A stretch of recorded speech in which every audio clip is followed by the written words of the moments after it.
Good morning, beautiful people. My name is Steph. Happy Sunday, happy 2nd of August. Let's get into my July wrap up. I didn't read as many books as I typically would. July was a bit of a slow month for me, just some work stress. I was sick for like a week and a half, so didn't read as much as I usually do, but let's just jump straight into it. So first we have got Real Life by Brandon Taylor. This book follows a gay, black, young adult who is going to university. He is in like the academic sort of branch of like science, and this kind of just follows him and his group of friends and the microaggressions that he deals with on the daily. There's also this plot of like his very, very straight friend suddenly deciding that he really likes having sex with our main character. Happy Pride. I really thought that this was going to give me like the vibes of A Little Life, maybe a little bit of These Violent Delights. It did neither, but I didn't dislike that fact. This was very short, just a quick little snippet of this guy's life. I don't think I would necessarily recommend it. Next, we have got First and Forever by Lynn Painter. I fucking despise sports romances. I'm over them, I'm sick of seeing them. And when I found out Lynn Painter was writing a sports romance, my soul kind of just crumbled up a tiny, tiny bit. However, this was pretty good. I don't think I've ever given a Lynn Painter book less than 4 stars unless it is Nothing Like the Movies. That book can die. In this book, we follow a massive sports fan named Duffy and one of the guys on her team, whose name is Connor. And this basically starts off with Duffy and Connor being asked to be on a TV interview together. They seem to have a lot of chemistry. The audience really reacts well to these two people and their banter. And Connor's PR team is like, hey, you should ask her out. Like, make her believe it's real, because your fans, the team's fans, our audience seems to really like seeing you guys together. So he kind of does. Obviously, real feelings catch up with him. And this was just a typically good Lynn Painter book. I enjoyed it. Next, I picked up a book that I only picked up for a Goodreads achievement, and I didn't think I was going to like this book at all. I actually bought this secondhand for I think $2, thinking that I'd give it to my mum to read. And then it was a Goodreads achievement book, and I was like, fuck it, I'll just read it because I earn it. Lessons in Chemistry. I fucking love this book. This book was just good. It was written well. It was a really beautifully constructed story. We are following a woman named Elizabeth. Elizabeth is a chemist. So she is a scientist. She works with chemistry, but she's working at a university in the 1960s, and due to things that happen in her life, she is basically forced to quit this job, and the only other job that she can immediately jump into is to be a beautiful traditional housewife, cooking lady, TV chef, if you will. And this book was just, Elizabeth is such a likable character. She swindles her way into doing what she wants. She's passionate, she's hardworking. She just felt so realistic. And for someone who does not like historical fiction at all, who doesn't care about science at all, I love this book. If you have put off reading this book because it's historical, just try it. If you've put off reading this book because you don't think you'll care about the chemistry element, just try it. Like, I really, really recommend this book. The next book I picked up was Mocha by Monica Kim. Now, this was actually one of my most anticipated reads of the year. It didn't quite live up to my expectations. For those who don't know, the title of this is very relevant to the story. So Mocha in Korean, it says it on the back, the Korean term for spy cameras secretly and illegally installed, often to capture voyeuristic images and videos. So this woman is dating this guy. She thinks that he is the man of her dreams, that they're going to be together, they're going to have a future together, until a image and then I believe a video comes out of them being intimate, and she kind of freaks out because she feels like her privacy has been invaded.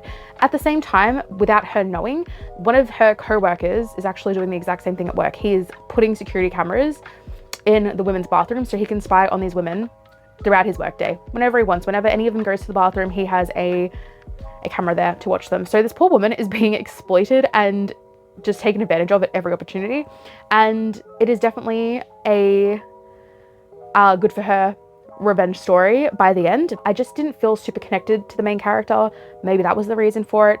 Yeah, just didn't hit as hard as I would have liked, but I'm going to keep it. I did enjoy it. Next, I picked up a book that has been on my TBR for so long. It is actually one of the books on my 26 and 26 list, and it is Punk 57 by Penelope Douglas. This book, the premise has always kind of maybe like not super interested, but let me try and sell you on it if you haven't read it. I feel like everyone has read this book. This book follows two teenagers. We have got Misha and Ryan.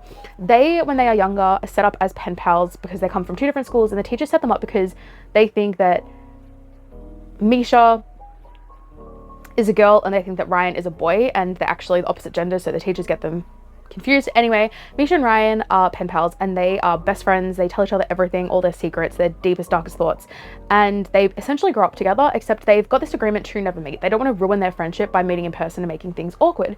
That changes one day when Misha unsuspectingly meets Ryan, and he really doesn't like what he finds. He feels like he's been swindled and lied to because the version of herself that she paints in the letters is completely incorrect to who Ryan actually is as a person. So this kind of starts as Misha coming to terms with the fact that the person that has always been his support, that has been so lovely and genuine and kind to him, is not those things in real life.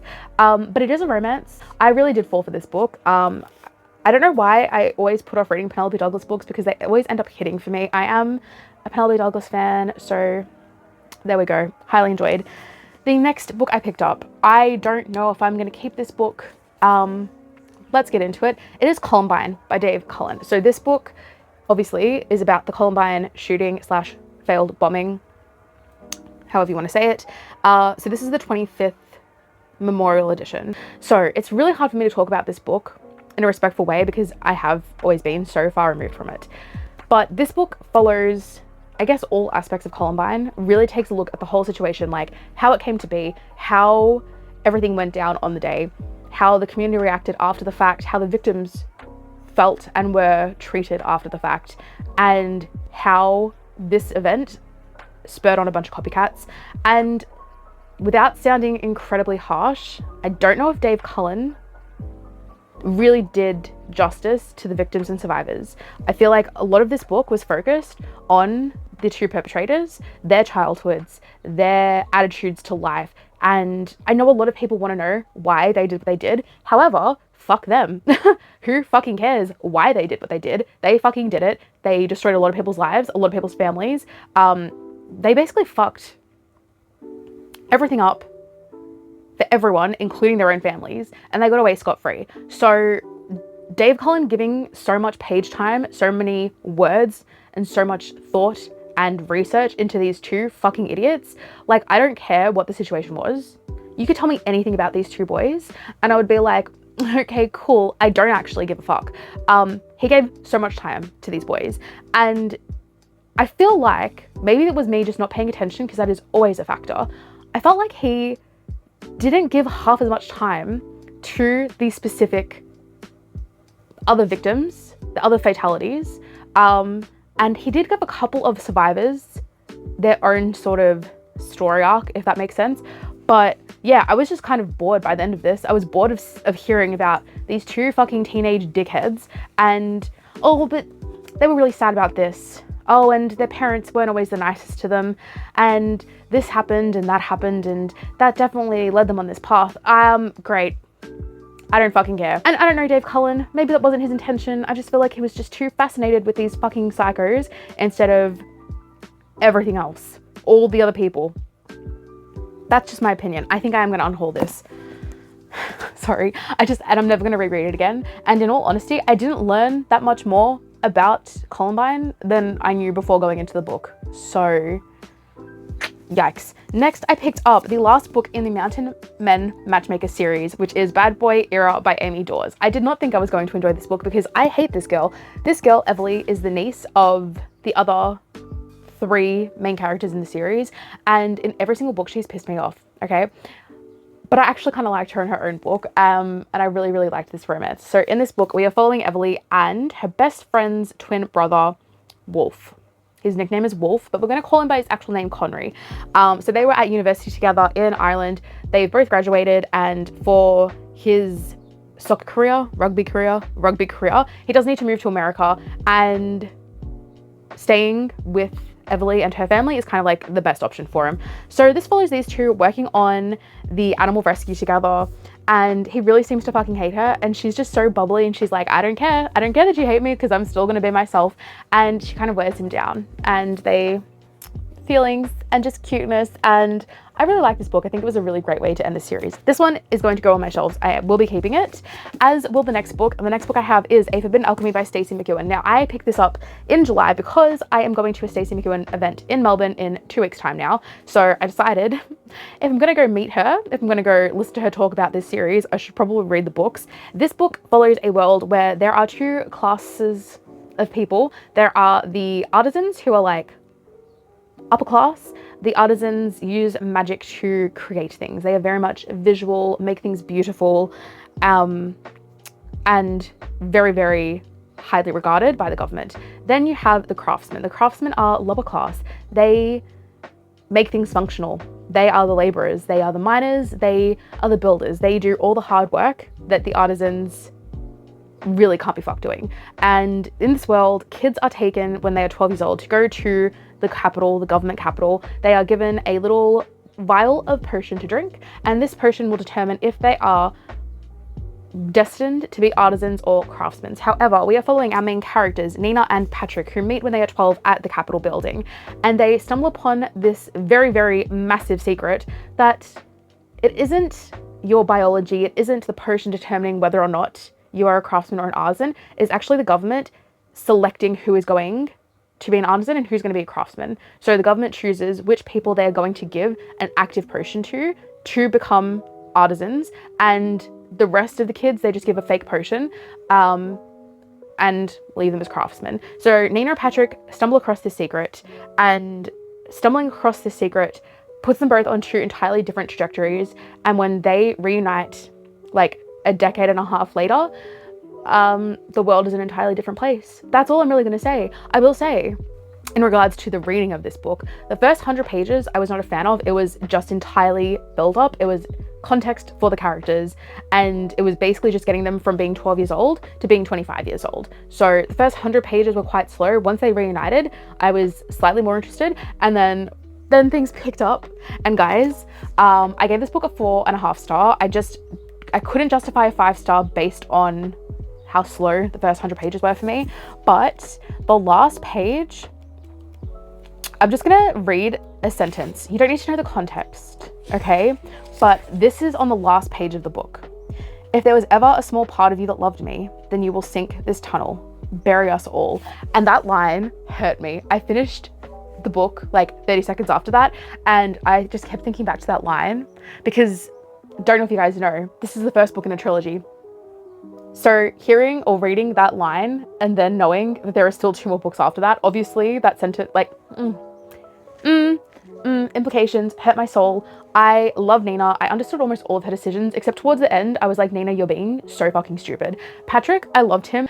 He reminded me of Kaz from Six of Crows so much, except he's so much more likable. I know people liked Kaz, like, people fucking froth at the mouth for the Six of Crows duology. I liked the Six of Crows duology. I just never really liked Kaz. He just wasn't very likable. Patrick is exactly Kaz. He is like running the streets. He is a gangster. He will kill people and put them in their place, and he'll protect his family, and he will do what he needs to do to get the job done. But he's also cheeky, and I just really, really liked Patrick in this book. So, very glad that I've got this book. Very glad that I read it, and I will hopefully be reading the next book in the series before I see Stacey, but yeah, 2 weeks away. Let's not worry about that just yet.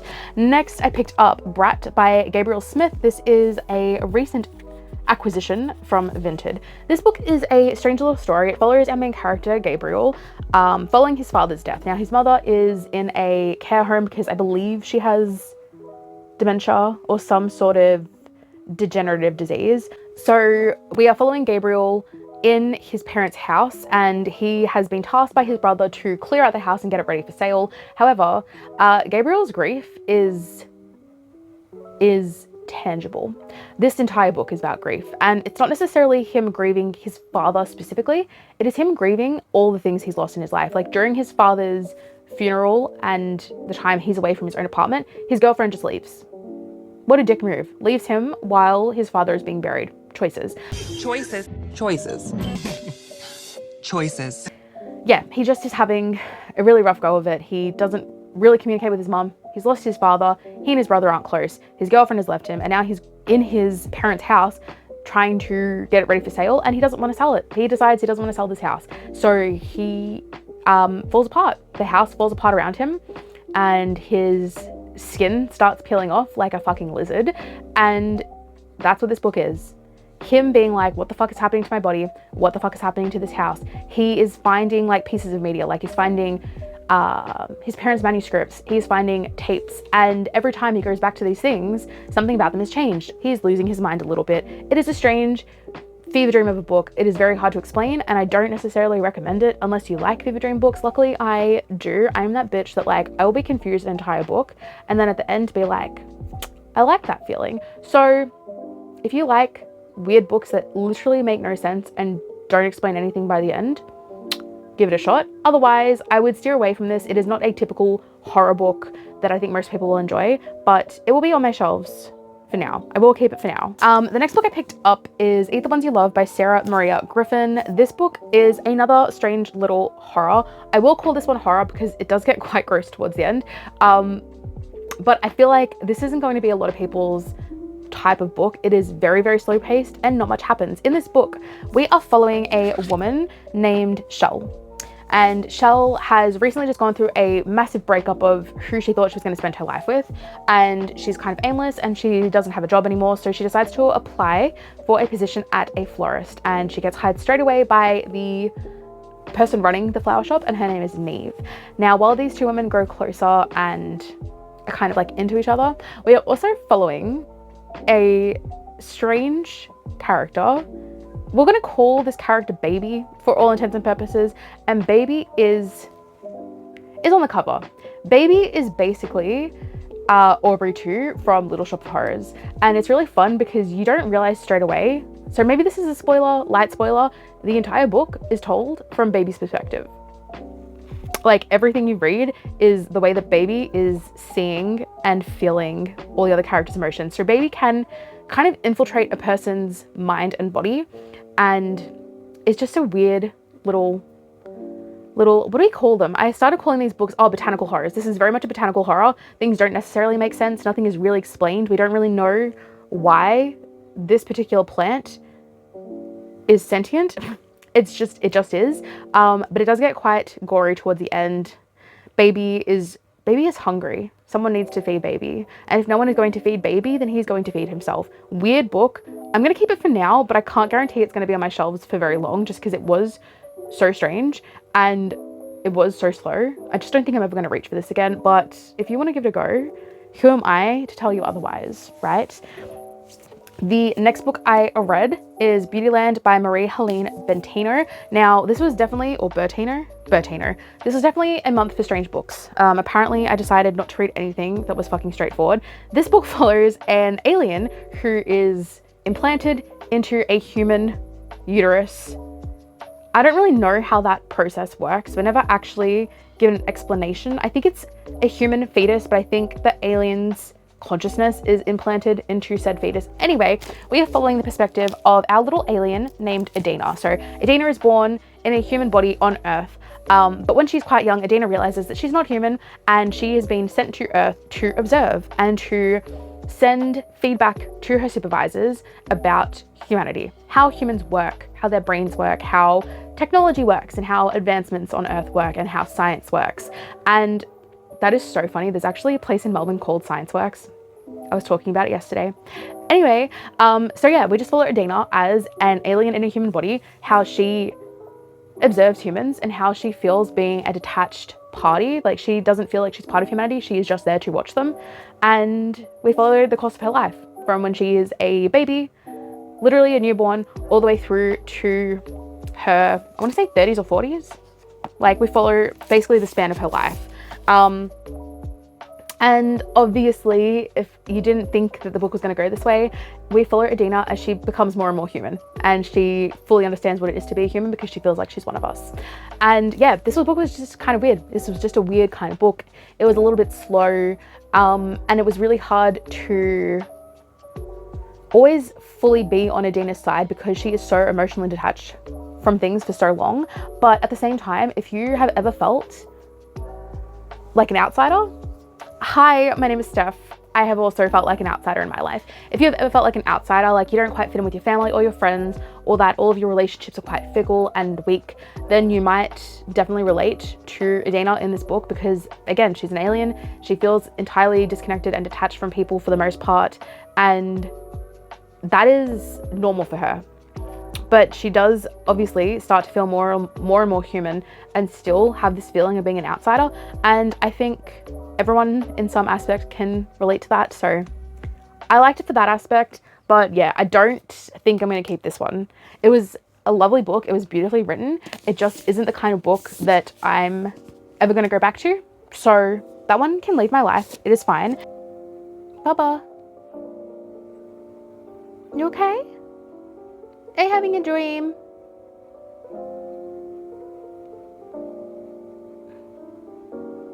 Next book I picked up is one I also was not a massive fan of, which is really, really sad. It is The Memory Police by Yoko Ogawa. Me and my brother both thought we would both enjoy this because he has been sort of delving into Asian literature lately and a lot of translated works. And 1984 is one of my favorite books, and this is supposed to be very reminiscent of that. However, I gave this book a 2.5 star. It was such an average, meh kind of read for me. In this book, we are following our main character, who doesn't have a name, on an island where memories are policed, where one day the government can decide that everyone is going to just forget that birds exist. So all the birds, for example, will be shot out of the sky, and any evidence of birds, so any books that have pictures of birds, any photos of birds, any newspapers that have birds will all be destroyed. And gradually over time, people will just forget that birds existed. And if they hear the word bird, they will have no memory to associate with. So this happens for various different objects in this island, this little island town. And we're following the main character and her life and watching what things the memory police will decide to take away. And nothing super significant happened. We do follow her and her editor, because she is an author. We follow her and her editor and their sort of relationship when she decides to shelter him in her house. But like on the whole, nothing really happened in this book. I'm sure there are some people out there who think that this is like the best piece of fiction they've ever read, and I'm so happy that you enjoyed it. It just wasn't for me. So unfortunately, I will be unhauling this book unless my brother decides that he wants a copy, but I think he is reading an ebook right now. So yeah, not massively obsessed with this book, unfortunately, just was not for me. And the last book I read in July is such a good book. It is called Aftertaste by Daria Lavelle. So Aftertaste, we are following our main guy named his name is Constantine, but he goes by lots of different nicknames. We're going to call him Kostya for the sake of this. Kostya, when he is quite young, loses his father. His father dies, and he and his father kind of left things on bad terms. And after his father's passing, Kostya discovers this fun little gift where he will just be like doing whatever, just hanging out, walking in his room, reading a book, and he will suddenly have the flavor of food in his mouth, and he just calls these tastes aftertastes. It's just like the flavor of food, the sensation of food, and he experiences the taste and the flavor, and then it disappears. And when he's much older, he realizes that this is spirits trying to communicate with him, and that by creating the food that these flavors are reminiscent of and feeding it to the person that the spirit is trying to communicate, he can bring these spirits back to the real world long enough to say their final goodbyes. Does that not sound so intriguing? I'm probably explaining it terribly. However, this book really kicks off when Kostya actually meets a psychic named Mora. And Mora is like, my dude, you cannot just bring spirits back to our world willy-nilly. You can't just like decide that you're going to bring spirits back. Like, there is a balance, there is a delicate balance to the universe, and you, my friend, are fucking with it. However, despite this disagreement, these two end up in a cute little relationship, and their romance was quite lovely. However, Mora wasn't necessarily wrong. Kostya shouldn't be fucking with spirits because that's not something you're supposed to do, and very quickly they both realize things are way beyond their control. And I really enjoyed this book. I did get very teary towards the end. I didn't quite cry, but my body definitely wanted to. It was just, the ending was so bittersweet. It was so bittersweet. And this entire book is about the way that we associate taste with memories and relationships and specific people in our lives. And it was very beautiful. And the descriptions of food, God, I was so hungry. Like, I am definitely just a fat fuck, right? Anything to do with food, I'm intrigued, I'm interested, but books that describe food in very specific ways just make my mouth water. It was just a really, really beautiful, salivating book, okay? So that is my wrap up of July. Like I said, I didn't read that many books, and I didn't read any very like straightforward, this is a horror book, this is a thriller book, this is a romance. Like, they were all, for the most part, just strange little books. So hope you guys enjoyed. I'm gonna be so honest, I'm really not in the mood to film today. I really didn't want to film this video, but my stack of read books needs to be dispersed on my bookshelves, and that is why I decided to film. Anyway, it is almost lunchtime. I'm gonna go order myself some sushi, I think. And I'll see you guys next time. Bye.